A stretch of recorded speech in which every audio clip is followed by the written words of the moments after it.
Transparency International Rwanda muri raporo yayo y'umwaka ushize igaragaza igipimo cya ruswa mu gihugu yerekana ko mu rwego rw'ubucamanza harimo ruswa.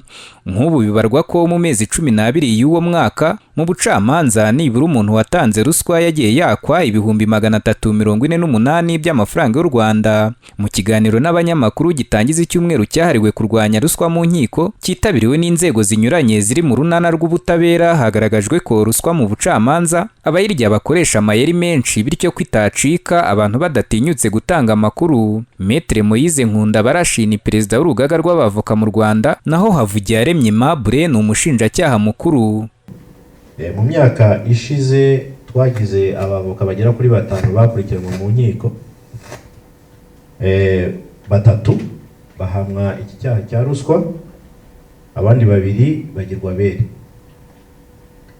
Iyo ariko turebye iyi mibare tukagerageza no kwitegereza uburyo na background z'aba bantu cyari giteye impungenge nuko twabonye yuko mu by'ukuri 3 muri aba bantu 3 babaye kondane bari abantu babaye mu nzego z'ubutabera zitandukanye dukorana.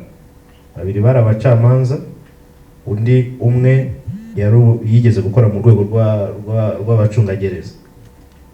Rero message biduha cyangwa se message bitanga nuko mu by'ukuri kiba ari ikibazo gikomeye kigomba guhagurukirwa n'inzego zose kandi zigafatanya kugira ngo tubashe gukomeza guhangana n'iki kibazo. Aba bantu bakora mu nzego zacu ndetse baba bafite imyitwarire ya ruswa, akenshi n'abantu bajijutse bazi n'uburyo dusanzwe dukurikirana mu kumenya abantu baba batanze ruswa. Akenshi babikorana rero ubuhanga buhanitse ku buryo guhita ubabona bitoroha, ariko natwe tugashyiraho ingamba.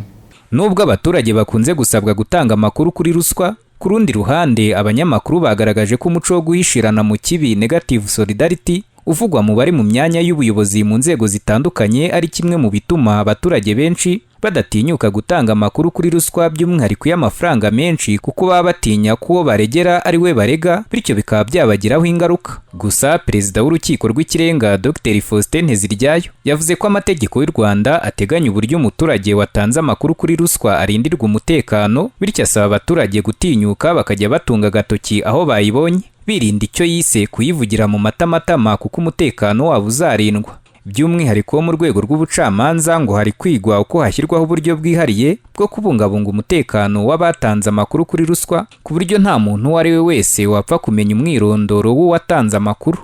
Aho kugira ngo abantu bagumye kwivuga amatamatama ubwaho inkiko zamonzwe na ruswa cyangwa inzego z'ubutabera ziri mu runana rw'ubutabera zamonzwe na ruswa, muduha amakuru noneho murebe yuko ahubwo inzego zibishinzwe zitabikurikirana.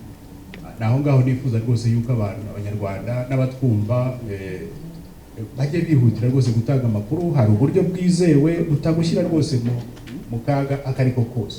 Kuva muri 2005 kugeza muri 2021 abacamanza 22 nibo bamaze kwirukanwa burundu kubera ruswa n'andi makosa aganisha kuri ruswa, mu gihe abanditsi b'inkiko birukanywe muri iyo myaka ari 28. Kuva kuri uyu wa 13 kugeza ku wa 16 Gashyantare uyu mwaka, u Rwanda rwinjiye mu cyumweru cyahariwe kurwanya ruswa mu nkiko ku nsanganyamatsiko igira iti ruswa ni icyaha gisiga icyasha wiyiha icyuho.